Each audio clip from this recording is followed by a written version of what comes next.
and thanks for joining us, Spiritual States. Today we want to talk about blessings and curses. Hello, Dr. Michael Laitman. Hello. I collected many questions. On our last show, we talked a bit about concepts like the evil eye, and today we're going to talk about blessings, curses as two opposite states that a person feels in his spiritual search. Not only a person who searches for spiritual elation. There are periods in life where a person feels, that he has a series of bad luck. He loses interest, etc., etc.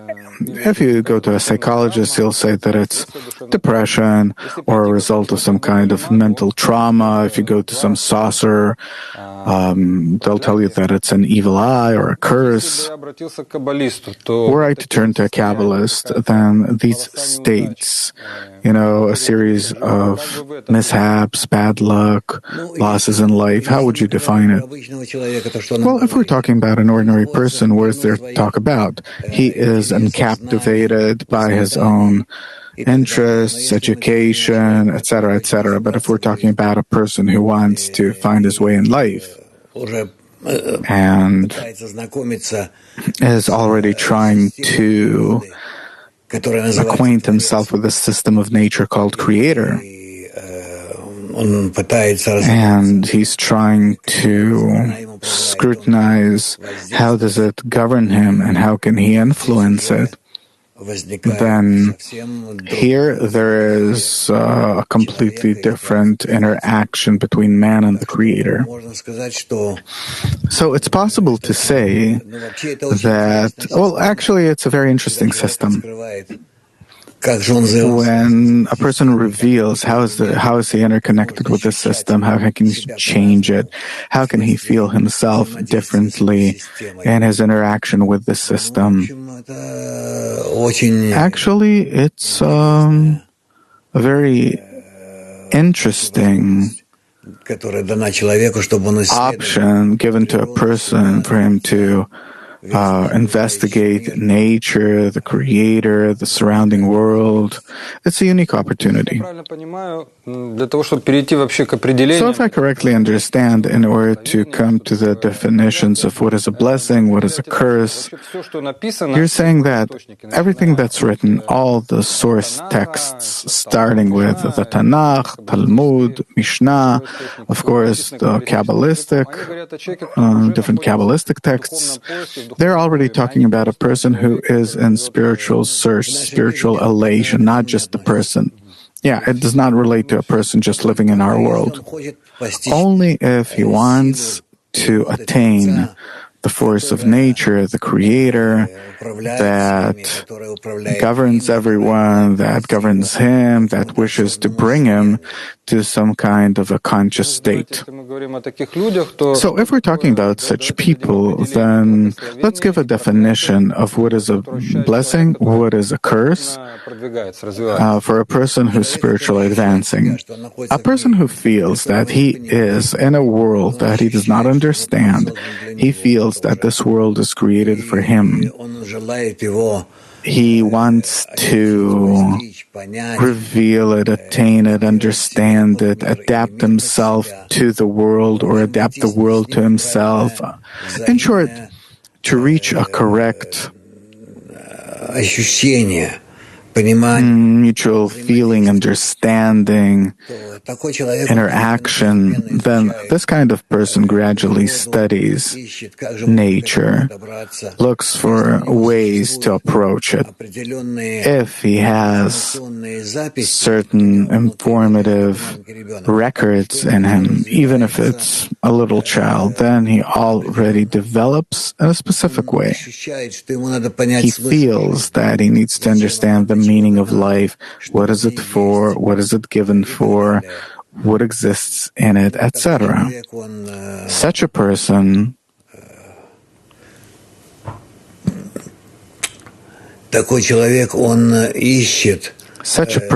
searches for the meaning of life and gradually finds it. So what is a blessing then? that he is led to the understanding of the meaning of life. This is called a blessing. And that it seems to him that he's not led to it, then this is called a curse. So man himself determines it? Yeah, it depends on a person. So now I feel that somehow from above certain forces draw me closer to revelation, and this I feel as a blessing, and if I feel that I'm moving away from it all, then I feel that as a curse. Yeah. Is it possible to give such a definition that if a person receives the intention in order to bestow, for example, rises above his egoistic thoughts, etc., it's like a blessing, or the other way around?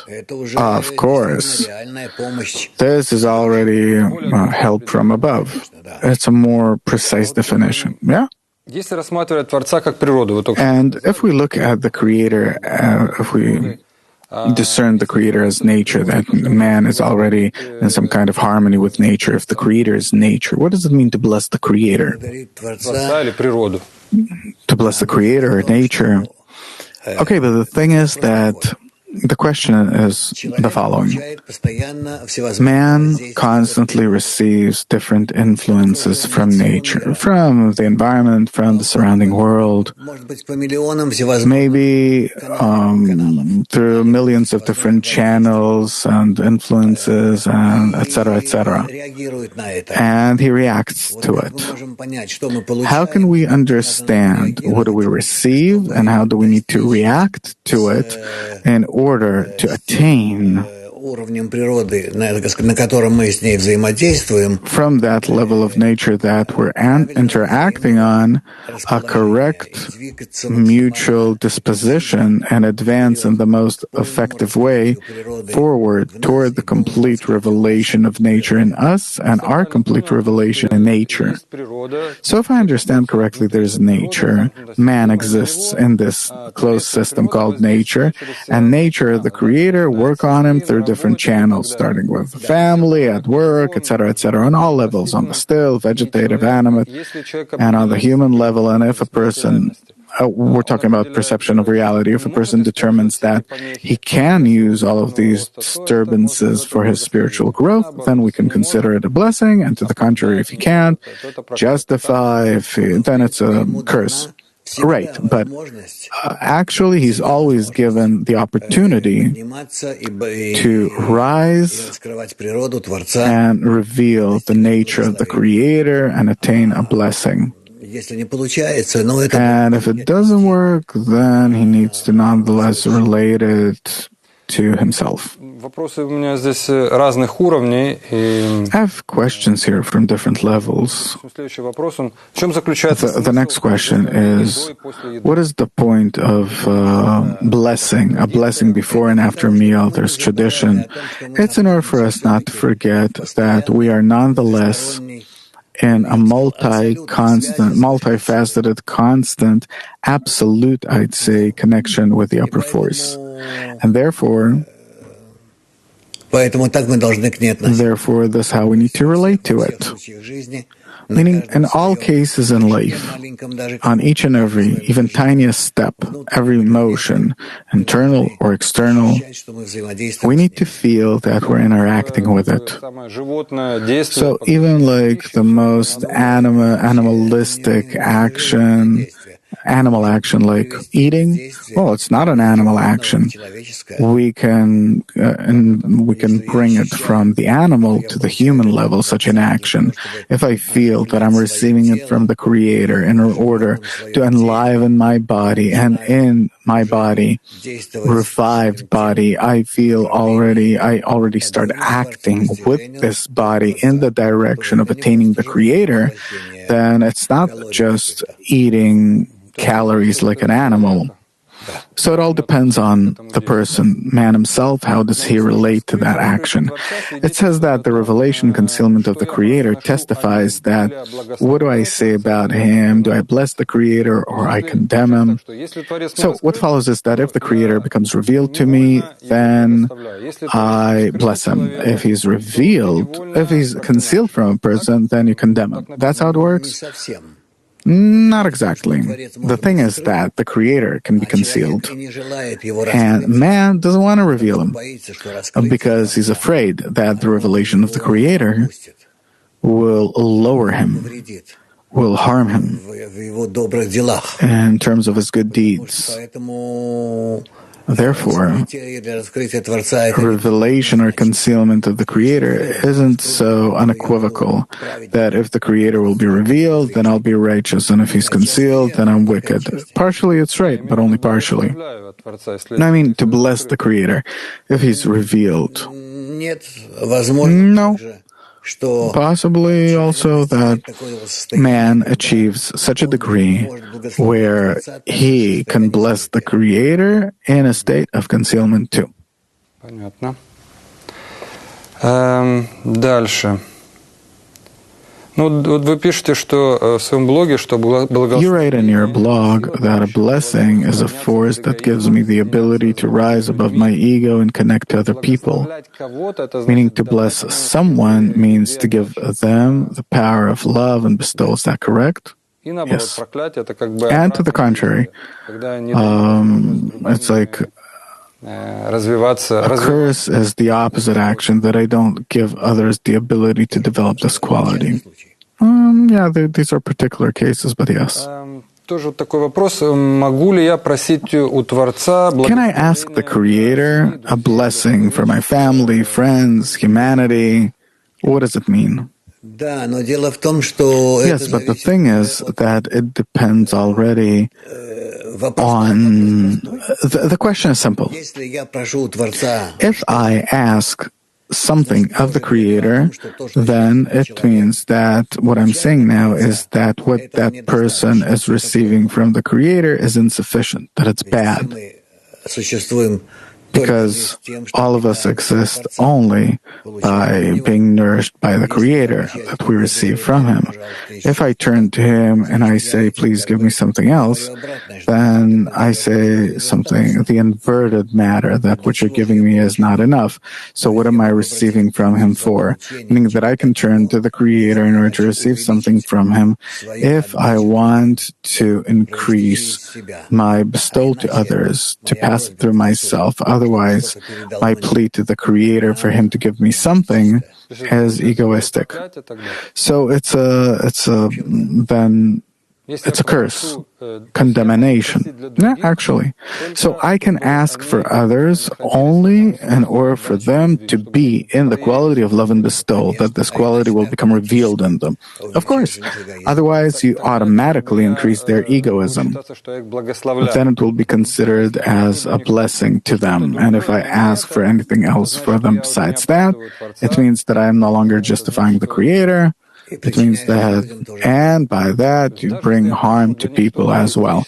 Meaning, even if I ask for them something egoistically, that's called that the road to hell is paved by good deeds. Even if you wish someone health, that's a question. Questions, not just so. Meaning, it's clear that if that person is ill, that too comes from the Creator. Any states of ours, they start with Him. And if we pray for someone, we ask, we're trying to improve something, then we need to understand, what are we doing? Are we doing good to a person or not? And here you have serious scrutinies, meaning there needs to be a serious scrutiny. What am I asking for? And again, if I'm asking or not, we're talking about man's inner desire. Obviously, I don't even have to open my mouth. If it's a close person, I want for him to be well. This is one of your desires. And another is that when you turn with an intention after you made a decision. That's a separate topic. Should you be afraid of curses, and what mechanism works behind this? Or maybe even when we say blessing or curse, does it come from the Creator or from some other person? Sometimes we feel it from the Creator, sometimes we feel it from another person, both a blessing and a curse. Where does it come from? What's the source? A curse or blessing stem from the same upper force, according to our desire. To the measure to which our desire is good or evil, and can influence that source, but all of us together are included in one interconnected system called Adam. And of course, all of our thoughts, intentions, actions, they're all interconnected and define each other's state, condition. And that's why we see our world in such a distorted way that, all in all, we're not stupid people, we're developed in everything, but our desire in relation to each other is egoistic. And therefore, we're only ruining each other's lives. Suppose a person has a series of mishaps,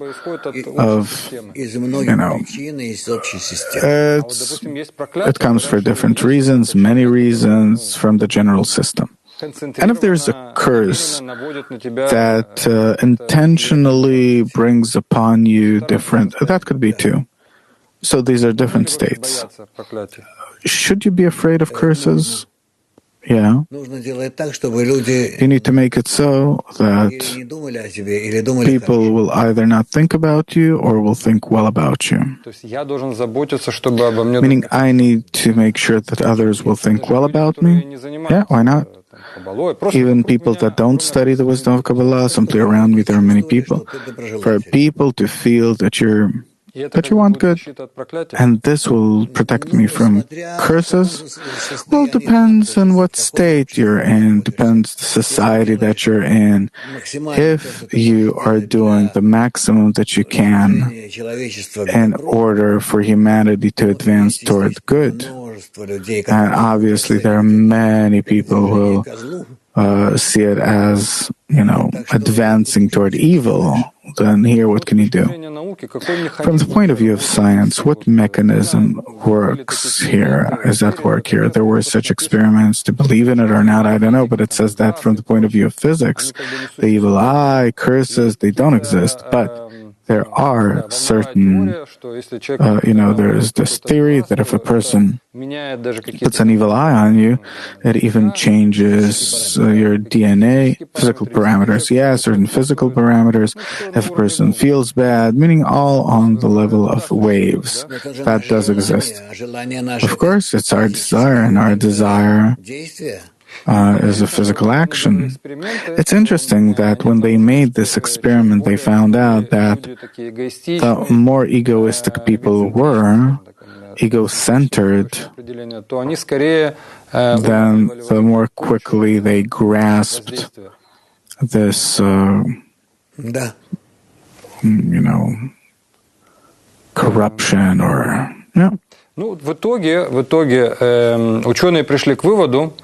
Scientists came to the conclusion eventually, if we can believe mass media, that certain human words not only possess energetic but also informative actions, like they can influence the DNA, etc., and that the force of the action depends on what's said. There are certain words that if you say them, well, you can see it in movies, things like that. There's some grandma says some unclear, unknown words, and they act on a person somehow. Does that exist? Yes. Meaning there are certain words that possess certain negative energy. Yeah, all these things, all the different curses, all these things, they have a certain meaning. Yes. And they can all work, because it is man's desire that is clearly directed in a certain direction from one toward the other,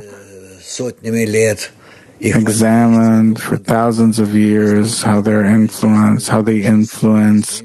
What is their influence? There are people that have greater or smaller influence. It's not just saucers and shamans, etc., but it's really There are such forces in the world, but don't start running to different sorcerers and pay money as a rule in order to clean yourself from it. No.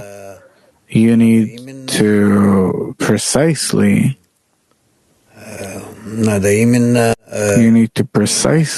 understand everything exists in nature, but you need to be above it. If we want good, if we want for people to come closer to one another in order to rise above all the evil, then obviously by that we can lower, decrease the evil and cover it with good. So you're saying that all these things exist only in an egoistic perception of a person, and the further away a person is from this kind of perception of the world, then the influences of these different forces on him decrease. So there are different forms. There's like the evil eye, and when a person simply influences another person with his desire, but there's also a curse when he needs to say certain words. Obviously, there are desires standing behind it, but the force is in the words or in man's desire to harm others. It is all in the desire, not in the words. Man, he didn't say anything and still can make an impact. So there's no special meaning in the words that are said. The one saying it, putting into different efforts, inner efforts of his, of course, gives these words their power. Someone's asking, can we call, from the point of view of Kabbalah, can we consider a curse receiving for yourself? Well, actually, yes, but that's already a different level. It's a different level. Using the ego, meaning using any of your desires and qualities for your own elation, fulfillment, control over others, etc. This is all we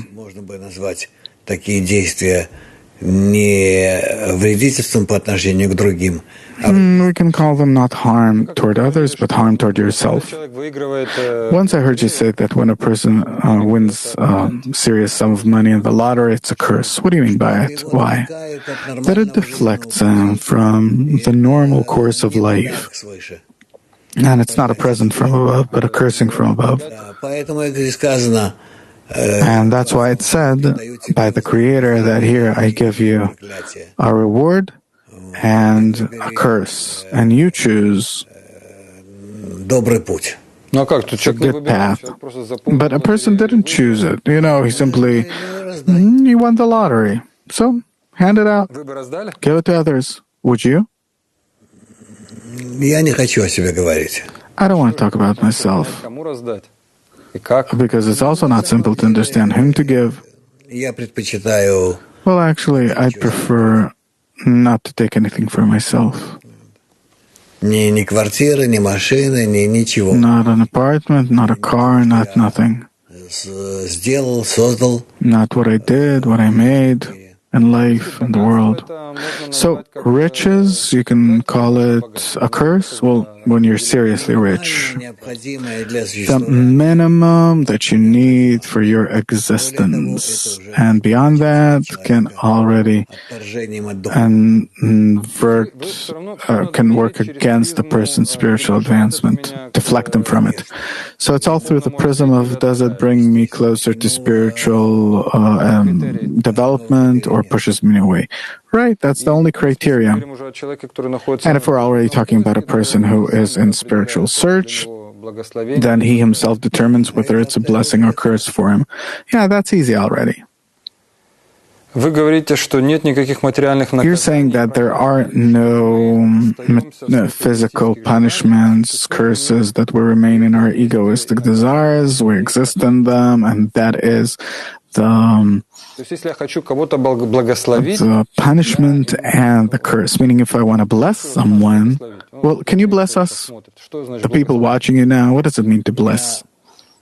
I can try and bring you closer to myself and try to convince you through words, actions, that you will appreciate the greatness of the forces of love and bestow, and will try to connect with them.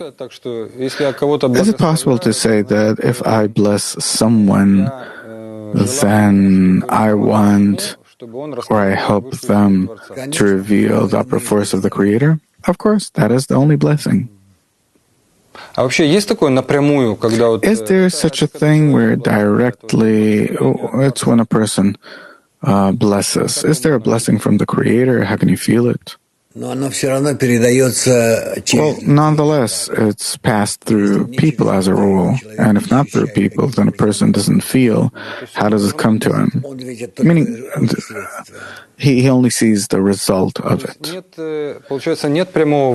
there's no direct influence of the Creator over a person, but only through the objects of our world and through other people. Yeah. Thank you very much. This is an interesting topic. I hope that we have somehow scrutinized it. Yeah, there's a lot of things here. We'll continue. Thank you, and all the best. Till next time.